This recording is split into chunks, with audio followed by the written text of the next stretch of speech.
5 lakhs வரைக்கும் தரோம். 5 lakhs தரோம் ப்ரோ.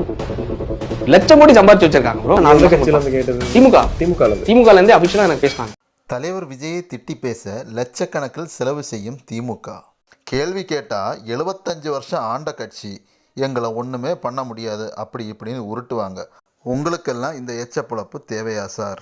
பிரபல யூடியூபரும் அரசியல் விமர்சகருமான அட்வொகேட் ஏபி நெல்சன் அவர்கள் ஒரு நேர்காணல் கூறியதாவது, தமிழக வெற்றி கழகத்தை பற்றி நெகட்டிவாக பேச ரூபாய் 5 லட்சம் வரைக்கும் ஆஃபர் கொடுத்துருக்காங்க நம்ம திமுக கட்சிக்காரங்க.